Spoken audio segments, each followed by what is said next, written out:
Fait chaud là, hein. Fait très chaud. Hello à tous, j'espère sincèrement que vous allez bien et que chacun d'entre vous est heureux dans le meilleur de son petit monde à lui.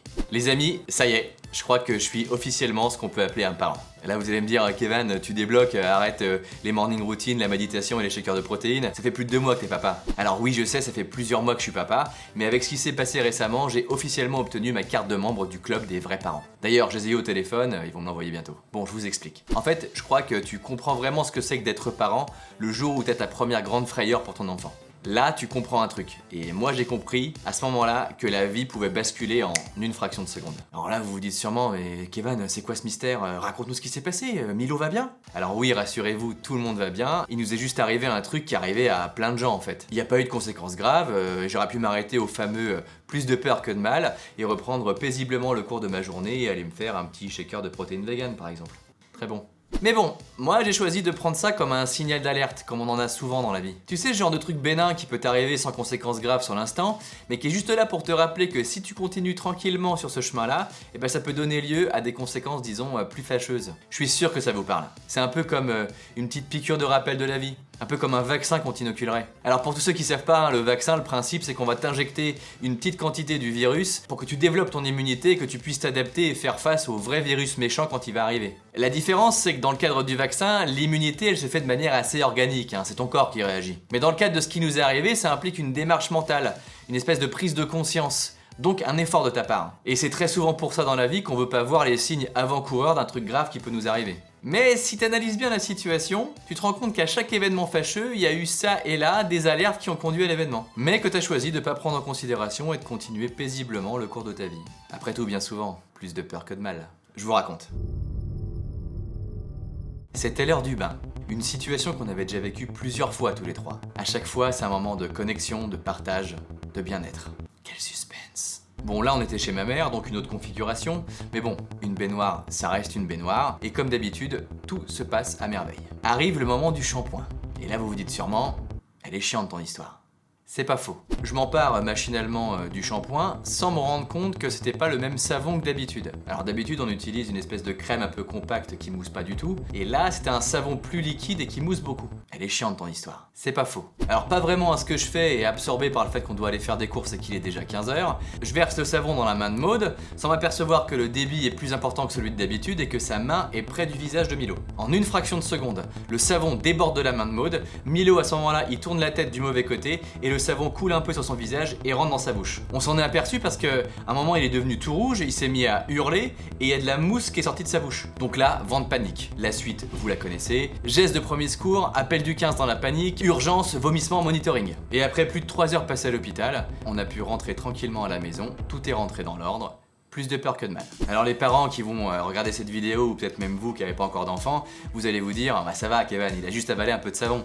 Oui, il a juste avalé un peu de savon. Sauf qu'à 1 mois et demi, t'as aucune expérience de la question, t'es pas armé pour te défendre, tu sais pas parler, tu sais pas t'exprimer, et nous on panique du coup, tu vois. Bon, je continue mon histoire. Le soir, on va chez des amis. Là, je raconte l'événement qui s'est passé encore sous le choc, parce que j'ai vu mon fils d'1 mois et demi mal à l'hôpital en train de vomir, et clairement c'était ma faute. Et je raconte tout ça tranquillement à un couple avec des enfants plus âgés. Et là, j'ai eu le droit au « Oh, t'inquiète, ça va, tout ira bien jusqu'au prochain accident. Hein, tu verras, à un moment il va tomber dans la piscine, ou alors il va se brûler sur le barbecue, t'inquiète quoi. » Moi j'étais halluciné par le côté presque détaché des propos. Alors attention, je juge pas, je peux pas comparer ma petite expérience dans la parentalité à celle de parents qu'on en vu beaucoup plus que moi. Mais bon quand même, sur le chemin du retour, je me suis quand même beaucoup questionné. J'avais le sentiment que ce couple-là, il m'avait dit ouais, avant on couchait beaucoup ensemble, et puis bon, après 5 ans, bah c'est normal de coucher plus qu'une fois par mois. » Ah bon? Et à un moment, ça m'a frappé. L'habitude, bien sûr. Alors pour faire simple, une habitude, c'est une action que tu vas répéter 1 fois, 2 fois, 10 fois, 100 fois de la même manière. Et à un moment donné, ton cerveau, cette grosse feignasse, en fait, pour éviter d'avoir à dépenser de l'énergie à chaque fois que tu fais cette action-là, il va créer un raccourci entre l'action et le contexte dans lequel tu fais cette action-là. En fait, tout doucement, les choses vont s'automatiser. Par exemple, me concernant, la première fois que tu donnes le bain à ton bébé, t'es hyper à ce que tu fais. Comme c'est la première fois, t'es hyper attentif, t'es hyper concentré, t'es pas en train de penser à 1000 trucs en même temps. Comme il y a un enjeu fort parce que c'est la première première fois et qu'il peut se passer n'importe quoi, et bah là, t'es hyper éveillé mentalement. Si tout se passe bien, ton cerveau, il va valider le process tout simplement. La deuxième fois, si tout se passe bien, même contexte, il va valider le process. Et tout doucement, au bout d'un certain temps, comme l'activité devient connue et que ça se passe toujours bien, ton niveau d'attention et d'éveil mental vont diminuer. Parce que scoop, être attentif, c'est fatigant. Et tout doucement, tes gestes qui au début étaient nouveaux, à force de répétition deviennent automatisme. Une réponse quasi instantanée à un contexte. Et c'est là que ça peut devenir dangereux. Je m'explique. Là, moi je vous parle simplement de ce qui m'est arrivé avec mon histoire de savon et de bain. Mais je suis sûr qu'au fond de vous, vous faites des connexions avec des choses beaucoup plus larges et beaucoup plus personnelles. Je me trompe? Kevin, tu parles tout seul là. En fait, ce concept d'habitude, il s'applique à tous les aspects de la vie. Et dans beaucoup de situations, c'est plutôt même une bonne chose. C'est vrai, imaginez qu'on soit obligé de penser en permanence à respirer, à marcher, à prendre une cuillère, ça serait chiant, non? Donc pour les fonctions vitales et quelques procédures de base, c'est top. Là où ça craint, c'est quand on parle de mauvaises habitudes qu'on laisse s'installer un matin comme ça sans crier gare. Et qui, petit à petit, deviennent nocives soit pour vous, soit pour les autres. Ou les deux.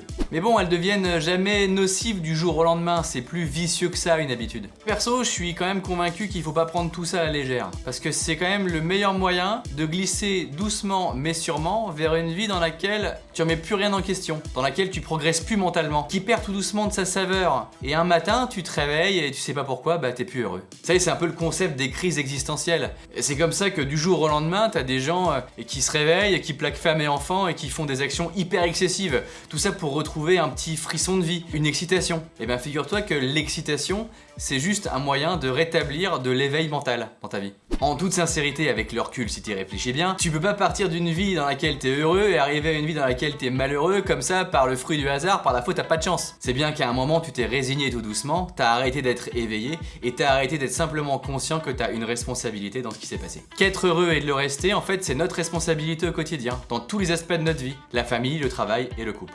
Sans cette notion de responsabilité par rapport à ta propre vie, il n'y aura jamais de progrès possible. Combien de fois t'as entendu cette histoire de la personne qui s'est fait larguer et qui va te dire je sais pas ce qu'il ou elle lui a appris, je comprends pas, tout allait bien jusque là, enfin normal quoi. Comment tu peux partir d'une situation dans laquelle tu es heureux en amour, par exemple, et arriver à cette réalité-là? Non, une réponse responsable, ça aurait été un moment on s'est résigné, on a arrêté de prendre soin de nous, on a renoncé, on a arrêté de faire des efforts. Et cette habitude, tout doucement, c'est devenu un peu la normalité, et tout doucement, le feu qu'on croyait éternel, et ben il s'est éteint. Il faut savoir, les amis, que personne n'est à l'abri. Personne. Tout ça parce que tout doucement, on fait plus attention aux petites choses dans la vie. On pense que c'est acquis. Enfin, notre cerveau nous fait croire que c'est acquis, par ce concept d'habitude.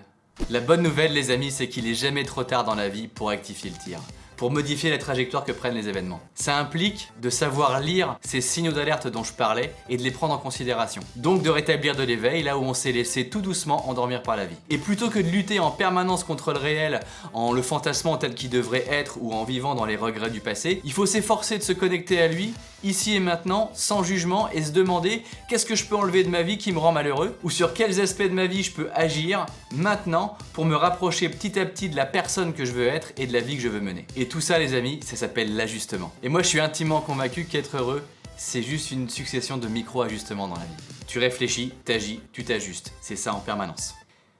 Ouais, je me rends compte que je suis allé un peu loin dans la réflexion sur le chemin du retour, là. Ouais. Mais bon, et tu peux me croire sur parole, tu verras à un moment donné, par le cumul de petites actions, de ces micros-ajustements, parfois insignifiants mais répétés, et bah ta vie, elle va commencer à s'éclaircir. Et si à ce moment-là t'es conscient, t'es éveillé mentalement, et ben là, tu vas commencer à goûter à ce que c'est d'être heureux. Bon, sur ce, moi j'y vais parce que là, il fait chaud. Salut!